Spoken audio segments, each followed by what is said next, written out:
تمام تعریفیں، حمد و ثنا، بزرگی، کبریائی، بڑائی، عظمت، عزت و جلال، شان و شوکت اس اللہ رب العالمین کے لیے لائق و زیبا ہے جو اللہ رب العالمین کے ساری کائنات کو پالنے والا ہے، وہی علم رکھنے والا ہے، غیب کی باتیں وہی جانتا ہے، اسی کا حکم چلتا ہے، اسی کی مرضی چلتی ہے، اسی کی مشیت، اسی کے اختیارات ہیں، اس کے خزانے میں کوئی کمی نہیں۔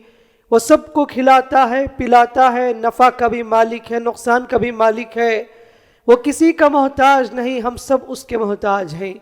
درود و سلامتی ہو میرے اور آپ کے پیغمبر اسلام رحمت للعالمین سید المرسلین امام النبیین محمد مصطفیٰ مجتبیٰ صلی اللہ علیہ وسلم پر، جنہوں نے ہمیں اس دنیا میں بھی اور آخرت میں بھی جینے کا طریقہ، سلیقہ اور راستہ بتایا، اور جنت تک پہنچنے کی راہ بھی ہمارے نبی صلی اللہ علیہ وسلم نے ہمیں دکھائی۔ معزز اسلامی بھائیوں اور پردہ نشین خواتین اسلام، میں نے آپ کے سامنے سورۃ الذاریات کی ایک آیت تلاوت کی۔ رب تعالیٰ کا فرمان ہے وَذَكِّرْ فَإِنَّ الذِّكْرَى تَنفَعُ الْمُؤْمِنِينَ، اے محمد نصیحت کیجئے، بے شک نصیحت مومنوں کے لیے فائدہ مند رہے گی۔ تو اللہ کے نبی صلی اللہ علیہ وسلم سے کہا گیا کہ امت کو نصیحت کرتے رہیے، نصیحت کی باتیں مومن لوگ اس سے فائدہ اٹھائیں گے اور باتوں کو سن کر عمل کریں گے اور ان کی زندگی میں نفع بخش ہونے والی ہے۔ میرے بھائیوں، میں آج کے اس خطبے میں نبی کریم صلی اللہ علیہ وسلم کی 3 قیمتی باتیں ذکر کرنا چاہوں گا، اور اللہ کے نبی صلی اللہ علیہ وسلم کی نصیحت سے بڑھ کر کوئی نصیحت نہیں، حدیث رسول صلی اللہ علیہ وسلم کی بات سے بڑھ کر کوئی بات نہیں، پیارے نبی صلی اللہ علیہ وسلم کی زبانی جو باتیں نکلتی ہے اس کی بات ہی کچھ اور ہے۔ ہم لوگ دن بھر بھی تقریر کر لیں، نصیحت اتنی اثر انداز نہیں ہے جتنی کہ اللہ کے نبی صلی اللہ علیہ وسلم کی باتوں میں اثر ہے۔ تو اللہ کے نبی صلی اللہ علیہ وسلم کی مشہور حدیث جس میں نبی صلی اللہ علیہ وسلم نے 3 باتوں کا ذکر کیا، اگر ہم 3 باتوں پر عمل کر لیں گے یا 3 میں سے ایک پر بھی مکمل زندگی پر عمل کر لیں گے، انشاءاللہ ہمارا بیڑا پار ہو سکتا ہے اور آخرت میں انشاءاللہ ہم کامیاب ہو سکتے ہیں۔ ابو ذر غفاری رضی اللہ عنہ راوی ہیں، اللہ کے نبی صلی اللہ علیہ وسلم نے فرمایا اتق اللہ حیثما کنت واتبع السیئة الحسنة تمحها وخالق الناس بخلق حسن، رواہ الترمذی۔ ابو ذر غفاری رضی اللہ عنہ فرماتے ہیں اللہ کے نبی صلی اللہ علیہ وسلم نے فرمایا کہ اللہ سے ڈرو تم جہاں کہیں رہو، اور بتایا وَأَتْبِعِ السَّيِّئَةَ الْحَسَنَةَ تَمْحُهَا کہ تم برائی کے بعد ایسی نیکی کرو جو نیکی کے تمہاری برائی کو مٹا دے، وَخَالِقِ النَّاسَ بِخُلُقٍ حَسَن، اور لوگوں کے ساتھ اچھے انداز سے، اچھے اخلاق سے پیش آؤ۔ یہ 3 قیمتی نصیحتیں ہیں۔ آج کے اس خطبے میں ان 3 باتوں کو ہم دیکھیں گے، معلوم کریں گے، اس پر اگر ہم عمل کریں گے تو اللہ رب العالمین کے نزدیک ہمارا کتنا بڑا مقام ہوگا، اور ہم کیسے اللہ سے قریب ہو سکتے ہیں اور آخرت کی اس ہولناکی سے ہم بچ سکتے ہیں انشاءاللہ تبارک و تعالی۔ اللہ تعالیٰ مجھے بھی اور آپ کو بھی، تمام سننے والے کو بھی اللہ تعالیٰ کہی باتوں پر، سنی باتوں پر عمل کرنے کی توفیق عطا فرمائے، اللہم آمین۔ تو پہلی بات یہ ہے کہ نبی کریم صلی اللہ علیہ وسلم فرمایا اتق اللہ حیثما کنت، اللہ سے ڈرو جہاں کہیں رہو، تم جس جگہ پر بھی رہو، جس کونے پر بھی رہو، اللہ تبارک و تعالیٰ کا ڈر، خوف تم اپنے دل میں پیدا کرو۔ تقویٰ صرف یہ نہیں کہ آپ صرف مسجد میں آئے تو عبادت کے ذریعے آپ تقویٰ کا اظہار بتائے، مسجد میں ہو تو بھی تقویٰ ہو، گھر میں ہو تو بھی تقویٰ ہو، سفر میں ہو تو بھی تقویٰ ہو، حضر میں ہو تو بھی تقویٰ ہو، دکان میں ہو تو بھی تقویٰ ہو، بازار میں ہو تو بھی تقویٰ ہو۔ بہرحال آپ کے دل میں یہ فیلنگ ہے اور آپ کے دل میں بات ہے اللہ مجھے دیکھ رہا ہے۔ کوئی بھی کام آپ کرنے سے پہلے دل میں سوچتے ہیں اگر میں کام کروں گا اللہ کے پاس میں پکڑا جاؤں گا، اللہ کے پاس مجھے کھڑے ہو کر حساب و کتاب دینا ہے، قیامت کے دن میری کیا حالت ہوگی اگر میں اس گناہ کو کروں گا۔ اگر یہ سب سوالات آپ کے دل میں آتے ہیں اور آپ گناہ سے بچ جاتے ہیں، واللہ کہتا ہوں آپ بہت بڑے متقی ہیں۔ اسی کو تقویٰ کہتے ہیں۔ اللہ مجھے دیکھ رہا ہے، یہ تصور آ جائے نا، واللہ آدمی عبادت میں آگے بڑھے گا، گناہ سے بچتا رہے گا۔ یہ اور بات ہے کہ ہمارے دل میں اللہ کا اتنا ڈر نہیں جتنا ہمارے دل میں کیمرے کا ڈر ہے۔ ہمیں تو ڈر ہے کیمرے سے، کہیں ہم کیمرے میں نہ آ جائے، کہیں ہم اس کیمرے میں پھنس نہ جائے، کہیں ہماری ویڈیو نہ بن جائے، اس لیے ہم چپ چپ کر گناہ بھی کر جاتے ہیں، لوگوں کی نظروں سے چپ چھپا کر، کیمرے سے بچ کر۔ لیکن دل میں اگر آپ کو تنہائی میں بھی کوئی دیکھنے والا نہیں، لیکن دل میں آپ کا یہ تصور ہے اللہ مجھے دیکھ رہا ہے، یہی تو تقوی ہے، اسی کو اپنانے کی ضرورت ہے، اسی کو ہمیں فالو کرنا ہے۔ اللہ کے نبی صلی اللہ علیہ وسلم سے صحابہ اکرام رضوان اجمعین نے پوچھا تھا، جبکہ نبی کریم صلی اللہ علیہ وسلم کی یوں سمجھو کہ دنیا سے جانے سے پہلے چند دنوں کی بات ہے، صحابہ نے نبی کریم صلی اللہ علیہ وسلم سے کہا، اے اللہ کے رسول آپ ہمیں وصیت کر دیجئے، آپ ہمیں وصیت کر دیجئے۔ تو نبی کریم صلی اللہ علیہ وسلم نے کیا کہا؟ اوصیکم بتقوی اللہ، اے میرے صحابہ میں تم کو اللہ کے تقوی کی نصیحت وصیت کر رہا ہوں۔ سبحان اللہ، سب سے بڑی نصیحت اللہ کا تقوی، اللہ کا ڈر، اللہ تبارک و تعالیٰ کا خوف، یہ میرے اور آپ کے دل میں ضرور پیدا ہونا چاہیے۔ حضرت عمر بن خطاب رضی اللہ عنہ نے ابی بن کعب سے پوچھا، اے ابی بن کعب تقوی کیا ہے؟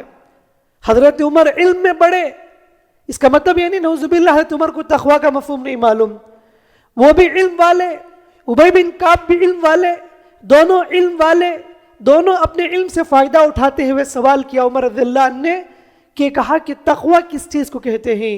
تو ابی بن کعب رضی اللہ عنہ نے کہا، اے عمر کیا تم ایسی تنگ جگہ سے گزرے ہو، ایک ایسی تنگ جگہ ہے، راستہ ہے، دائیں طرف بھی بائیں طرف بھی کانٹے دار درخت ہیں، آپ اس تنگ راستے سے کیسے گزرو گے؟ انہوں نے کہا کہ میں بچا کر گزروں گا، اگر رائٹ جانب اگر مڑوں گا تو کانٹیاں مجھے چبھائیں گی، اور لیفٹ جانب ہو تو بھی کانٹے، میں بچا کر گزروں گا۔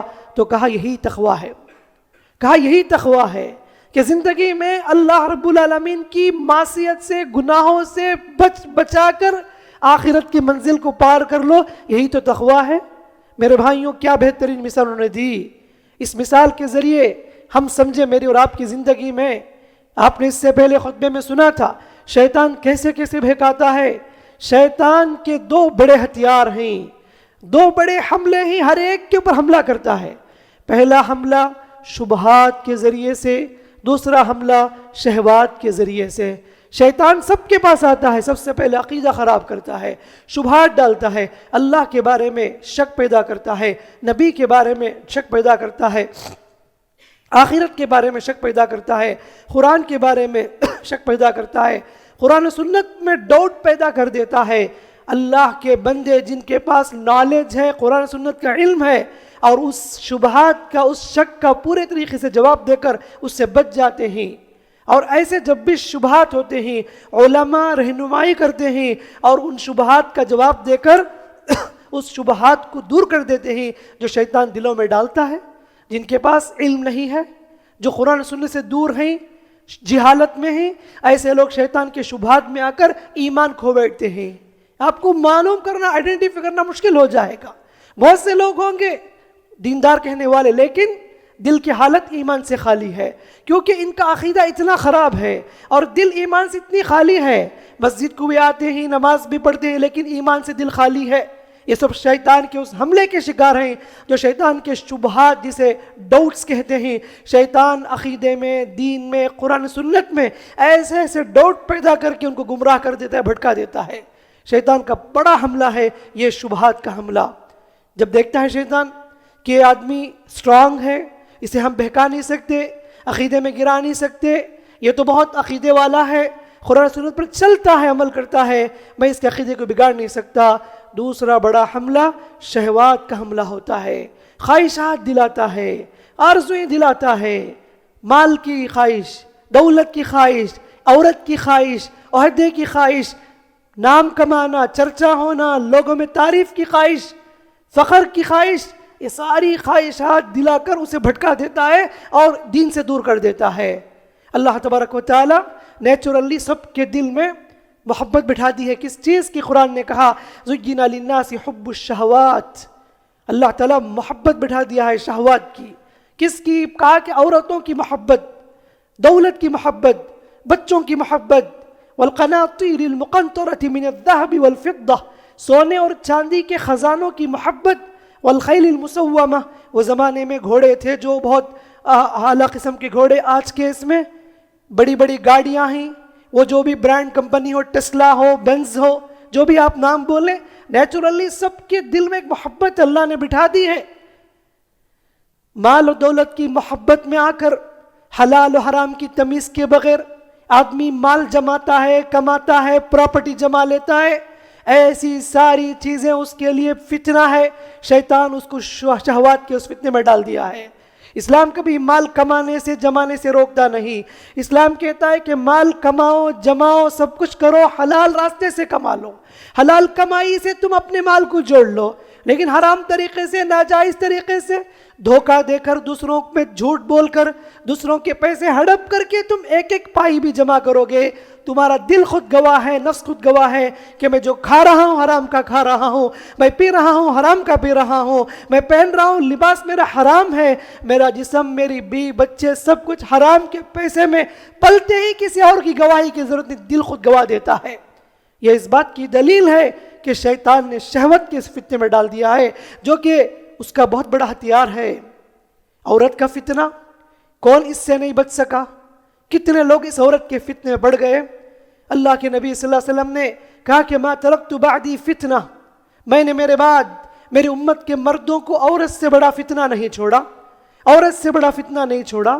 اس کا مطلب یہ نہیں کہ پوری عورت فتنہ والی ہے. یہاں حدیث میں جو بات کہی گئی، وہ عورت جو بے حیا بے شرم ہو کر مردوں کو برائی کی دعوت دیتی ہے، مردوں کو اٹریکٹ کرتی ہے اور مردوں کو غلط نگاہ سے اور غلط نیت سے دیکھتی ہے، ایسی ساری عورتوں کو فتنہ کہا گیا. جن لوگوں کے عقیدے کو شیطان نے بھٹکا نہ سکا، ان کو پھسلا نہ سکا، عورت کے فتنے نے ان کے عقیدے کو اور ان کے جذبات کو، ان کے ایمان کو لوٹ لیا. کتنے لوگ ہیں عورت کے جھانسے میں محبت میں پڑھ کر دنیا بھی برباد کر لیے اور آخرت بھی برباد کر لیے. اور اللہ حفاظت کرے، یہ ایسا فتنہ ہے جو آج کل عام ہے. ہر کوئی عورت کے فتنے میں مبتلا ہے، ہر کوئی عورت کے عشق و محبت میں مبتلا ہو کر خود بھی بدنام ہے، خاندان کے نام بھی بدنام ہے. کتنے لوگ ایسے ہی نعوذ باللہ ثم نعوذ باللہ غلط تعلقات قائم کرتے ہوئے اس عورت کے فتنے میں جھانسے میں پڑ چکے ہیں. اے عشق تو نے اکثر قوموں کو ڈھا کے چھوڑا، اے عشق تو نے اکثر قوموں کو ڈھا کے چھوڑا، جس گھر سے سر اٹھایا اس کو ڈبا کے چھوڑا. یہ عشق و محبت جہاں سے اٹھتی ہے، جس خاندان سے بھی اٹھتی ہے، پورے خاندان کی عزت کو مٹی میں ملا کے رکھ دیتی ہے. تو لہٰذا میرے بھائیوں، شیطان ان سب کے ذریعے سے ہمارے اس دین کو جھنجھوڑتا ہے، کھیلتا ہے کہ کتنا ہم اس میں مضبوط ہیں. یہ بڑا امتحان ہے، بڑا چیلنج ہے. اللہ سے دونوں فتنوں سے بھی مجھے اور آپ کو پناہ طلب کرنی چاہیے. اے اللہ ہمیں اس شبہات کے فتنے سے بچا لے، شہوات کے فتنے سے بچا لے. یہ دونوں دعائیں ہمیں کرنی چاہیے. جو آدمی شبہات سے بھی شہوات سے بھی بچ جاتا ہے، اسی کو ہم کہیں گے متقی. اسی کا نام ہے تقوی. جو شبہات سے بھی بچ جائے، شہوات سے بچ جائے، اللہ تعالیٰ اس کی حفاظت کرے، یہ اگر بچ جائے تو اسی کو ہم متقی کہہ سکتے ہیں، اسی آدمی کو تقوی والا کہہ سکتے ہیں. اور سب سے بڑی بات یہ بھی میں بولتا جاؤں، آج کے دور میں جو جتنا موبائل کا صحیح استعمال کرتا ہے وہ اتنا تقوی سے بالکل قریب ہے. برائی کے لیے چل کر جانا پڑتا تھا، اب برائی تمہارے گھر میں دستک دے رہی ہے، غلط کام کی دعوتیں دے رہی ہے. سوشل میڈیا کے ذریعے گناہوں کو پروموٹ کیا جا رہا ہے. گندی سین، گندی فلمیں چھپ چھپا کر بند کمرے میں کتنے لوگ نظارہ کرتے ہیں. میں کہتا ہوں کہ جو آدمی موبائل کا جتنا صحیح استعمال کرتا ہے، وہ آدمی اللہ کا تقوی اتنا دل رکھتا ہے، تقوی اپنے دل میں رکھتا ہے. اور بند کمرے میں کوئی دیکھنے والا نہیں. وہ انسٹا کی ریل ہو یا فیس بک کے ویڈیوز ہو، یوٹیوب کے ویڈیو ہو، جو بھی وہ دیکھتے جاتا ہے اور شہوت پوری کرتا ہے، تو یہ آدمی کہاں سے تقوی والا؟ تقوی عبادت سے تعلق نہیں ہے. تقوی صرف عبادت میں نہیں ہے. قرآن میں ہم کو جگہ جگہ پر آپ دیکھیے، معاملات میں، تجارت میں کتنی مرتبہ تقوی کا حکم دیا گیا. نکاح کی مجلس میں جو آیتیں پڑھی جاتی ہے وہ بھی تقوی کی ہے. ابھی جمعہ کے خطبے میں خطبہ مسنونہ میں جو آپ سنتے ہیں وہ بھی تقوی کی ہے. تو ہر معاملے میں تقوی کو اپنانا اور تقوی کی زندگی گزارنا یہ بہت بڑی بات ہے. جو آدمی ایسی زندگی گزارا انشاءاللہ اس کا بیڑا پار ہے, وہ آدمی کامیاب ہے. تو پہلی بات نبی کریم صلی اللہ علیہ وسلم کی نصیحت, اتق اللہ حیثما کنت, اللہ سے ڈرو جہاں کہیں رہو. ایسا نہیں بستی میں رہے تو خود کو دیندار بتائے, لیکن جب سٹی کو چلے جائے, سفر میں ہو تو دین کو باہر رکھ دیے اور دین کو بھول گئے, ایمان کو بھول گئے. یہ تقوی نہیں ہے, یہ دین نہیں ہے. اتق اللہ حیثما کنت. دوسری بات اللہ کے نبی صلی اللہ علیہ وسلم بتائی, وَأَتْبِعِ السَّيِّئَةَ الْحَسَنَةَ تَمْحُهَا, کہا کہ تم برائی کر لیے ایسی نیکی کرو جو نیکی کی تمہاری برائی کو مٹا دے. انبیاء کے علاوہ کوئی معصوم نہیں, ہر کوئی خطا کار ہے, گنہگار ہے, ہر ایک سے غلطی ہو جاتی ہے, جانے میں انجانے میں, معلوم ہو کر نہ معلوم ہو کر غلطی ہو جاتی ہے. لیکن اللہ تعالیٰ کی رحمت اتنی وسیع ہے, کشادہ ہے. وہ اللہ کہتا ہے, اے میرے بندو, ندامت کے ساتھ, سچے دل کے ساتھ اللہ کے سامنے اس گناہ کو یاد کر کے رویا کر, معافی مانگ, رجوع کر, توبہ کر, آئندہ نہ کرنے کا پرامس کر. اللہ تعالیٰ کی رحمت اتنی وسیع ہے, اللہ بڑا معاف کرنے والا ہے, بڑا مہربان ہے. ایک تو زبانی توبہ ہے, عمل کا توبہ یہاں پر نبی کریم سے بتاتے ہیں کہ برائی ہو گئی, نہیں ہونی چاہیے تھی, جتنی بڑی برائی ہوئی اتنی بڑی نیکی کرو. قرآن نے کہا ان الحسنات یذہبن السیئات, کہ نیکیاں برائی کو مٹا دیتی ہیں. طفیل بن عمر الدوسی رضی اللہ عنہ, یہ صحابی اور ان کے ایک دوست دونوں مکہ سے مدینہ مائیگریٹ کیے, ہجرت کیے. ان کے جو دوست تھے, مدینہ جانے کے بعد ان کو وہ کلائمیٹ سمجھ میں نہیں آئی, آب و ہوا سمجھ میں نہیں آئی, بہت بیمار رہے, بہت کمزور ہو گئے, یہاں تک کہ تنگ آ کر انہوں نے اپنی انگلی کو کاٹ لی, تکلیف سے انگلیوں کو کاٹ لی, یہاں تک کہ اسی حالت میں وہ اتنا خون بہا وہ انتقال کر گئے. طفیل بن عمر دوسی کو بہت تکلیف ہوئی, میرا دوست, خاص دوست, مکے میں رہنے والا, میرے ساتھ ہجرت کیا, ایمان لایا, لیکن یہاں پر آ کر وہ سوسائڈ کر لیا, خودکشی کر لیا. بہت پریشان ہوئے, دکھی ہوئے, غمگین ہوئے, بہت سوچتے رہے ان کے بارے میں. حالانکہ اس لیے کہ خودکشی کے بارے میں اللہ تک کے رسول صلی اللہ علیہ وسلم نے بہت سی وعیدیں سنائی ہیں کہ جب بندہ خودکشی کر لیتا ہے اللہ رب العالمین اس کو کیسی کی سزائیں دیتا ہے. جو زہر پی کر مر جائے اس کو قیامت کے دن زہر دیا جائے گا جہنم میں, اسے موت نہیں آئے گی, زہر پیتا رہے گا, تکلیف پڑتا رہے گا. جو خنجر سے, چھری سے, چاقو سے اپنے آپ کو ہلاک کر لے, اسے جہنم میں اس کے ہاتھ میں خنجر ہے, وہ اس کو چبوتا رہے گا. جو اوپر سے گر کر مر جائے جہنم میں اسے اوپر سے ڈھکلا جائے گا, گرے گا, سر پھٹے گا, موت نہیں آئے گی, تڑپے گا, پھر اسے اوپر لے جایا جائے گا. ایسی کیفیت جہنم میں ہوگی. تو یہ سب وعیدیں انہیں معلوم ہے کہ خودکشی کتنا بڑا گناہ ہے, کتنا بڑا جرم ہے. اللہ کے نبی صلی اللہ علیہ وسلم خودکشی کرنے والے, سوسائڈ کرنے والے کی نماز جنازہ نہیں پڑھا کرتے تھے. طفیل بن عمر دوسی یہ سب سوچ کر بہت پریشان ہوئے دوست کے سلسلے میں, یہاں تک کہ جب انہوں نے خواب میں دیکھا, یقین مانے میں جو جتنا نیک ہوتا ہے اس کے خواب اتنے سچے بھی ہوتے ہیں. اور قیامت کے قریب نبی نے فرمایا مومن ایسے ایسے خواب دیکھے گا جو خواب کے بالکل سچے خواب ہوں گے. اللہ تعالیٰ آنے والے فتنوں سے اسے آگاہ کرتا ہے, آنے والی مصیبتوں سے خواب کے ذریعے اللہ تعالیٰ مومنوں کو آگاہ کرتا ہے. طفیل بن عمر دوسی نے خواب میں دیکھا, ان کے دوست کو دیکھا, ان کے دوست اچھی حالت میں ہیں. تو انہوں نے پوچھا کہ اے میرے دوست, تم اس دنیا سے چلے گئے, اللہ نے تمہارے ساتھ کیا معاملہ کیا, تم نے خودکشی کر لی؟ تو انہوں نے کہا کہ اللہ تعالیٰ نے مجھے معاف کر دیا. میں جو ہجرت کیا تھا مکے سے مدینے کو اللہ کی رضامندی کے لیے, اس ہجرت کے بدلے اللہ نے مجھے اس گناہ کو معاف کر دیا. اور ان کے ہاتھ لپٹا ہوا تھا. پوچھا یہ ہاتھ کیوں آپ لپٹ چکے ہیں, بند کر لیے ہیں؟ تو انہوں نے کہا کہ اللہ نے مجھے کہا جس ہاتھ کو تم نے بگاڑ لیا ہم اس کی اصلاح نہیں کر سکتے. یہ خواب مسلم کی حدیث ہے.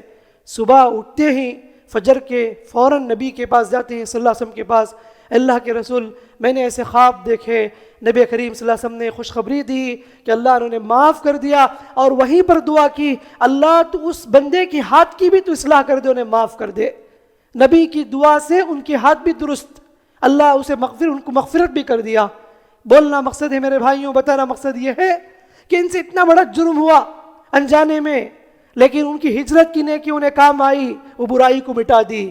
میں بھی اور آپ بھی زندگی میں کتنے پاپ کیے ہیں، کتنے گناہ کیے ہیں، اللہ تعالیٰ سے معافی مانگتے ہوئے، توبہ کرتے ہوئے جتنا بڑا گناہ ہوا ہے اتنی بڑی نیکی مجھے اور آپ کو انجام دینی ہے۔ یہ نیکیاں برائیوں کو مٹا دیتی ہیں، یہ صرف حقوق اللہ کے تعلق سے ہے، لیکن حقوق العباد میں ہے۔ صرف آپ نیکی کر کے توبہ کر کے بچ نہیں سکتے، جب تک کہ حق والوں کا حق ادا نہیں کریں گے اس وقت تک آپ کا خبر کامیاب ہونے والا نہیں ہے۔ آپ نے دوسروں کے پیسے لوٹے، ناجائز طریقے سے آپ نے جمع کیے، توبہ کر لیے تو کیسے معافی ہے؟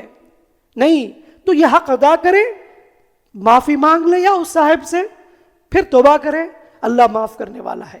تو دوسری بات نبی کریم صلی اللہ علیہ وسلم نے بتائی کہ نیکی ایسی کرو جو برائی کو مٹا دے۔ اور تیسری نصیحت جو نبی کریم صلی اللہ علیہ وسلم نے کی، وَخَالِقِ النَّاسَ بِخُلُقٍ حَسَنٍ، کہ لوگوں کے ساتھ اچھے اخلاق سے پیش آؤ۔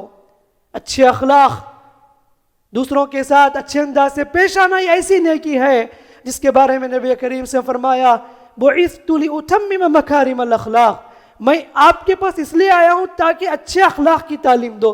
دنیا میں آنے کا مقصد یہ تھا نبی کریم صلی اللہ علیہ وسلم کا۔ ابو جہل، ابو لہب جیسے لوگ آپ کو گالی دیتے تھے، ستاتے تھے، اللہ نے تسلی دے کر نبی کے بارے میں کہا وَإِنَّكَ لَعَلَىٰ خُلُقٍ عَظِيمٍ، اے محمد آپ اخلاق کے اعلیٰ مرتبے پر فائز ہیں۔ یہ اخلاق جو مسلمانوں نے جب تک اپنایا تھا، دنیا میں ان کی عزت رہی، سربلندی رہی، جہاں جاتے دل جیت لیتے تھے، لوگوں کو متاثر کرتے تھے۔ اور اس انڈیا میں ہو یا دنیا میں جہاں بھی اسلام پہلا، اخلاق سے پہلا، کیریکٹر سے پہلا، ان کے بیہیویئر دیکھ کر لوگ اسلام میں داخل ہوئے۔ افسوس یہ ہے کہ میرے اور آپ کے اخلاق اس لائق نہیں ہے کہ ہم اگزامپل بن سکے دوسروں کے سامنے۔ جو ہماری جو حالت ہے، اللہ حفاظت کرے، بد اخلاقی ہم بالکل شکار ہیں۔ اچھے اخلاق پیدا کرنا، بڑوں کا ادب، چھوٹوں پر شفقت، دوسروں کے نرمی کا معاملہ کرنا، کیا صفات ہے؟ یہ سب دین کے حصے ہیں۔ صرف نماز پڑھنا، روزہ رکھنا دین نہیں ہے، اچھے اخلاق سے پیش آنا دین ہے، اچھے انداز سے پیش آنا دین ہے۔ سب سے بڑھ کر زبان کا صحیح استعمال، اس بات کی دلیل آپ کتنے اچھے اخلاق والے ہیں، آپ کتنے صحیح ہیں اخلاق کے لحاظ سے، آپ کی زبان بتا دے گی۔